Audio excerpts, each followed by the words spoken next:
आज हम पढ़ेंगे विलयन तथा उसके प्रकार। तो विलयन किसे कहते हैं? दो या दो से अधिक अवयवों का समांगी मिश्रण विलयन कहलाता है। तो समांगी मिश्रण क्या होते हैं? ऐसे मिश्रण जिनका सभी जगहों पर, सभी स्थानों पर जो रासायनिक संगठन है वह एक जैसा हो। दो या दो से अधिक जो अवयव है वो एक दूसरे में आपस में मिश्रित हो, ताकि उनके बीच में कोई विभाजनकारी कोई रेखा या विभाजन, हम उनको आपस में अलग अलग आंखों से ना देख सके, तो ऐसा मिश्रण समांगी मिश्रण कहलाता है। जैसे पानी के अंदर में हम नमक या चीनी को घोलते हैं तो वो मिश्रण समांगी मिश्रण कहलाता है।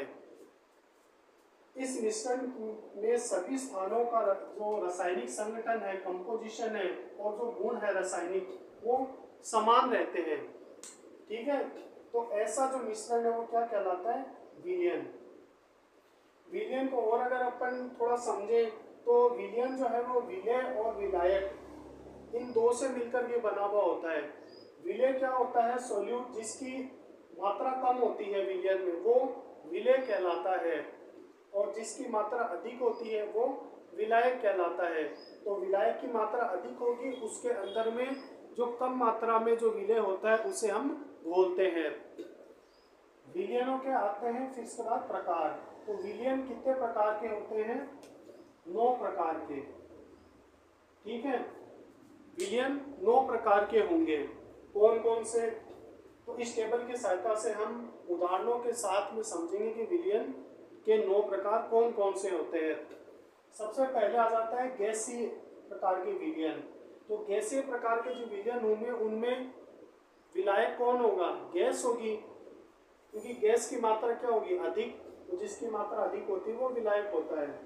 तो गैस में गैस का, ठीक है, गैस में गैस का जो मिश्रण होगा वो क्या कहलाएगा? गैसीय मिश्रण कहलाता है। गैसीय विलयन उदाहरण है O2 और N2, ऑक्सीजन और नाइट्रोजन का मिक्सचर, या और भी किसी गैस का मिक्सचर है, वो गैसों का जो मिश्रण है वो आप क्या कह सकते हो? गैसीय विलयन कहलाता है। फिर उसके बाद में आता है कि द्रव का गैस में विलयन। तो यहाँ पर क्या होगा कि क्लोरोफॉर्म तथा नाइट्रोजन का जो मिश्रण है वो क्या, कौन सा प्रकार का होगा?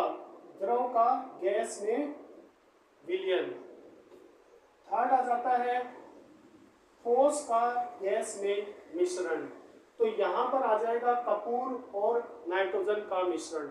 कपूर क्या है? ठोस, और नाइट्रोजन गैस है, तो नाइट्रोजन गैस में कपूर का जो सॉल्यूशन है वो इस प्रकार का विलयन कहलाता है।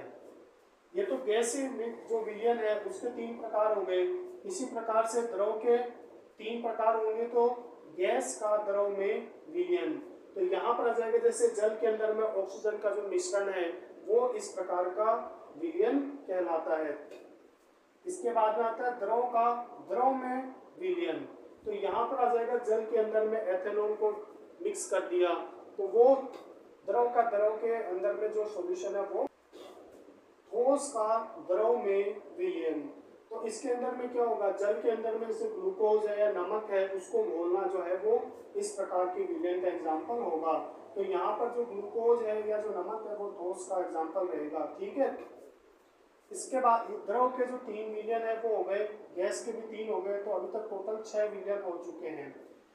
3 जो लास्ट के बचते हैं वो ठोस के जो विलयन है वो, तो ठोस, ठीक है, इसमें विलायक के रूप में रहेगा। तो गैस का ठोस में जो विलयन है वो अतिशोषण जो कहते हैं जिसे हम, उसका एक एग्जाम्पल रहेगा।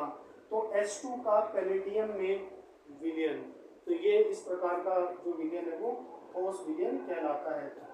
इसके बाद में आ जाता है द्रव का ठोस में विलयन। तो यहाँ पर एग्जाम्पल होगा पारे का सोडियम के साथ अमलगम। तो पारा जो है वो अन्य धातुओं के साथ में जो मिश्रण बनाता है उसको हम जनरली रूप में अमलगम कहते हैं। फिर आ जाता है ठोस का ठोस के अंदर में विलयन। तो ये मिश्र धातुएं होती है, जैसे कॉपर का साथ में आप सिल्वर को मिक्स कर दो, या कॉपर के साथ में गोल्ड को मिक्स कर दो, तो वो वाला जो सॉल्यूशन है वो बनता है। तो इस प्रकार से जो विलयन है वो 9 प्रकार के होते हैं।